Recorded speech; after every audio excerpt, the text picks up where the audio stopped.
मोहन कौन है इसमें? मोहन कौन है भाई? और ये वर्तमान ड्राइवर है। ये वाला वर्तमान ड्राइवर। उनकी हत्या उनके घर में कर दी जाती है और उस वक्त की जाती है जब घर में कोई नहीं रहता। क्या हत्यारों को पहले से पता था घर में कोई नहीं? क्या हत्या करने की ही नीयत थी या कुछ और नीयत से आए हुए थे? जब धीरे धीरे करके पुलिस गुत्थी सुलझाने लगती है तो एक शख्स पर पुलिस की नजर जाती है जिसकी उंगली में चोट लगी है और वो चोट शायद उसी दिन वारदात को अंजाम देते लगी थी। जब उसकी चाल ढाल को सीसीटीवी कैमरे में नजर आए कुछ लोगों से मैच किया जाता है तो बिल्कुल वही निकलता है। उसे बुलाकर पूछताछ किया जाता है तो वो शख्स और कोई नहीं, गोपाल राय सोनी का पुराना ड्राइवर निकलता है। कोरबा में सराफा व्यापारी की हत्या कर दी गई। ये अंधे कत्ल की गुत्थी जो है वो काफ़ी दिनों से इसको सुलझाने का पुलिस प्रयास कर रही थी, मगर ये गुत्थी सुलझने का नाम नहीं ले रही थी। दरअसल आपको बता दूं कि गोपाल राय सोनी कोरबा में एक सराफा व्यापारी हैं जिनकी सोने चांदी की अच्छी खासी बड़ी दुकान है। उनकी हत्या उनके घर में कर दी जाती है और उस वक्त की जाती है जब घर में कोई नहीं रहता। क्या हत्यारों को पहले से पता था घर में कोई नहीं है? क्या हत्या करने की ही नीयत थी या कुछ और नीयत से आए हुए थे? और किसने हत्या की? तमाम सवालों के जवाब आपको इस वीडियो में मिलने वाले, क्योंकि आपको बता दूं कि जो हत्यारे थे वो 3 आरोपी उसमें शामिल थे, जिसमें 2 को पुलिस ने गिरफ्तार कर लिया है और 1 अभी फरार है। प्रेस कॉन्फ्रेंस के दौरान सारे मामले का खुलासा हुआ कि आखिर ये हत्या क्यों की गई, किसके द्वारा की गई और किस प्रकार से की गई। इसकी पूरी कहानी क्या है आपको तफ्तीश से बताते हैं। दरअसल गोपाल राय सोनी का बेटा जब घर पहुँचता है तो घर में मौजूद क्रेटा कार, सफ़ेद कलर की क्रेटा कार वहाँ पर दिखाई नहीं देती। थोड़ा अंदर जाता है तो घर का दरवाज़ा बाहर से बंद होता है और जैसे ही दरवाज़ा खोलकर अंदर देखता है तो उसे दिखते हैं अपने पिता, जो कि लहूलुहान हालत में, मूर्छित अवस्था में, बेहोश अवस्था में पड़े रहते हैं। आसपास की वस्तुएं बिखरी हुई रहती है, पूरा सामान फैला होता है। तुरंत अपने पिता को उठाकर अस्पताल ले जाता है। अस्पताल ले जाकर जब डॉक्टर उसे देखते हैं तो मृत घोषित कर देते हैं। उसके बाद वो अपने ड्राइवर को फ़ोन लगाकर पूछता है कि भाई जो क्रेटा कार थी वो कहाँ थी? वो बताता है कि सर मैंने तो उस कार को जहाँ खड़ी करनी चाहिए पार्किंग में खड़ी करके चाबी जहाँ पर घर में लटकाते हैं वहाँ रख गया था।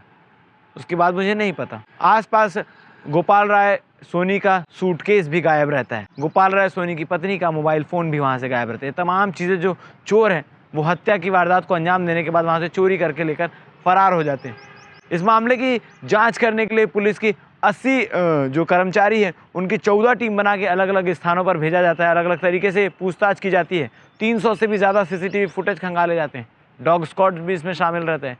फिंगरप्रिंट विशेषज्ञ को भी बुलाया जाता है। एफएसएल की टीम भी वहाँ पर आती है ताकि फॉरेंसिक से जुड़ी तमाम जानकारियाँ जो हैं वो निकल कर सामने आ सके। जब धीरे धीरे करके पुलिस गुत्थी सुलझाने लगती है तो एक शख्स पर पुलिस की नज़र जाती है जिसकी उंगली में चोट लगी है और वो चोट शायद उसी दिन वारदात को अंजाम देते लगी थी। जब उसकी चाल ढाल को सीसीटीवी कैमरे में नज़र आए कुछ लोगों से मैच किया जाता है तो बिल्कुल वही निकलता है। उसे बुलाकर पूछताछ किया जाता है तो वो शख्स और कोई नहीं, गोपाल राय सोनी का पुराना ड्राइवर निकलता है और इस वक्त उसका मौजूदा ड्राइवर उसी का भाई था। गुत्थी सुलझते चली जाती है और फिर आगे जाकर पता चलता है कि ये दोनों भाई जो हैं यही उस पूरे प्लान के मास्टरमाइंड थे। अब इन्होंने प्लान बनाया तो बनाया क्यों? क्या गोपाल राय सोनी से कोई दुश्मनी थी कि उसकी हत्या करके बदला लेना था? नहीं, इनको उनके सोने के जो दुकान है, सोने चांदी की दुकान है, वहाँ पर डाका डालना, वहाँ पर चोरी करने का पूरा प्लान था।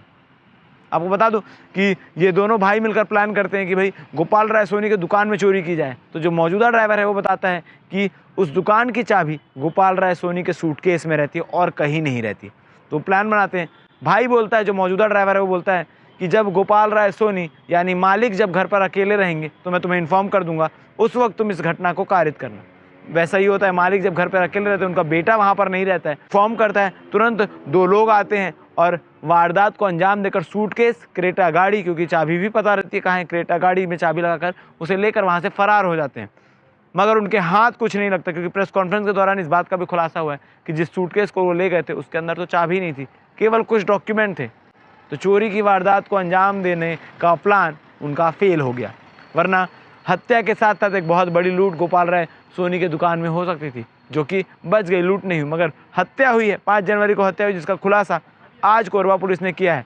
इस मामले में क्या कुछ चीज़ें निकल कर सामने आई, पुलिस ने प्रेस कॉन्फ्रेंस में क्या कुछ कहा, जब वो चोर हैं वो कौन है, वो क्या बता रहे हैं, आप आगे वीडियो में देखिए। धन्यवाद। मोहन एकदम अंधा था ये, कुछ भी नहीं पता।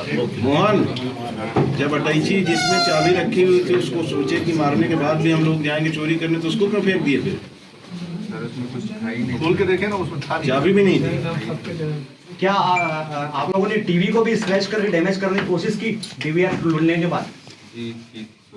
क्योंकि मैंने उसको देखा है टीवी को, चाकू उसको वो मारा। ना, हाँ वो नहीं चाबी से ऐसा स्क्रैच किया, इनको लगा कि ये बैकअप इसमें भी शायद टीवी में रहता होगा, स्मार्ट टीवी है ना। बोल रहे हैं ना, तो वैसे बैग में था क्या? अटैची में क्या क्या था? कुछ नहीं, खाली था, खाली बोलते रहे कागज थे। इस घटना के बाद आपको क्या महसूस हो रहा है? आपने क्या कर डाला? कुछ अफसोस हो रहा है? और क्या काम करता है? काम क्या करता है? यही काम? हाँ? यही बात है।